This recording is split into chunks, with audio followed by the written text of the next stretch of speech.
ಗೋಬಿ ಇಷ್ಟ, ಆದರೆ ಎಣ್ಣೆಲಿ ಕರ್ದಿದ್ದು ಕಷ್ಟ ಅಂತ ಗೋಬಿ ತಿನ್ನೋದು ಬಿಡಬೇಡಿ. ನಾವಿವತ್ತು ಆಯಿಲ್ ಇಲ್ಲದೆ ಗೋಬಿ ಮಾಡೋದು ಹೇಗೆ ಅಂತ ನೋಡೋಣ. ನಾವು ಫಸ್ಟ್ ಗೋಬಿನ ತೊಳೆದಿಟ್ಕೊಂಡು ಅದನ್ನು ಈ ಥರ ಚಾಪರಲ್ಲಿ ಹಾಕಿ ಚೆನ್ನಾಗಿ ಚಾಪ್ ಮಾಡ್ಕೋಬೇಕು. ಅದಕ್ಕೆ ಸ್ವಲ್ಪ ಬೆಳ್ಳುಳ್ಳಿ ಹಾಕಿ ಚಾಪ್ ಮಾಡಿ ಇಟ್ಕೊಂಡಿರಿ. ಈಗ ಒಂದು ಕೆಂಪು ಚಟ್ನಿ ಪೇಸ್ಟ್ ಮಾಡ್ಕೊಳ್ಳೋಣ. ಇದು ಗೋಬಿಗೆ ಒಳ್ಳೆ ಕಲರ್ ಕೊಡುತ್ತೆ. ಒಂದೆರಡು ಹಸಿ ಒಣಮೆಣಸಿನಕಾಯಿನ ನೆನೆಸಿಟ್ರಿ, ಅದಕ್ಕೆ ಸ್ವಲ್ಪ ಬೆಳ್ಳುಳ್ಳಿ ಹಾಕಿ ಗ್ರೈಂಡ್ ಮಾಡಿ ಇಟ್ಕೊಳ್ಳಿ.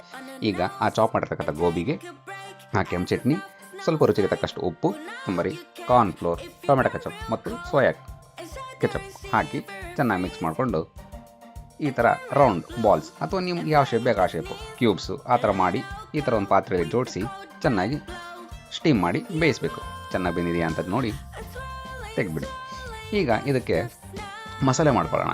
ಒಂದು ಪಾತ್ರೆಯಲ್ಲಿ ಎಣ್ಣೆ ಹಾಕ್ಕೊಂಡು ಜೀರಿಗೆ, ಬೆಳ್ಳುಳ್ಳಿ, ಈರುಳ್ಳಿ ಹಾಕಿ ಚೆನ್ನಾಗಿ ಮಿಕ್ಸ್ ಮಾಡಿ ಇದಕ್ಕೆ ಆ ಕೆಂಪು ಚಟ್ನಿ ಹಾಕಿ ಟೊಮೆಟೊ ಕೆಚಪ್ ಮತ್ತು ಸೋಯಾ ಸಾಸ್ ಹಾಕಿ ಚೆನ್ನಾಗಿ ಮಿಕ್ಸ್ ಮಾಡಿ ರುಚಿಗೆ ತಕ್ಕಷ್ಟು ಉಪ್ಪು ಮತ್ತು ಕೊತ್ತಂಬರಿ ಹಾಕಿ ಮಿಕ್ಸ್ ಮಾಡಿಕೊಂಡು ಆ ಬೇಯಿಸಿಟ್ಟಿರ್ತಕ್ಕಂಥ ಬಾಲ್ಸ್ನ ಇದಕ್ಕೆ ಹಾಕಿ ಮಿಕ್ಸ್ ಮಾಡಿಕೊಂಡ್ರೆ oil free gobi is ready. Gobi lovers must try this. Thank you.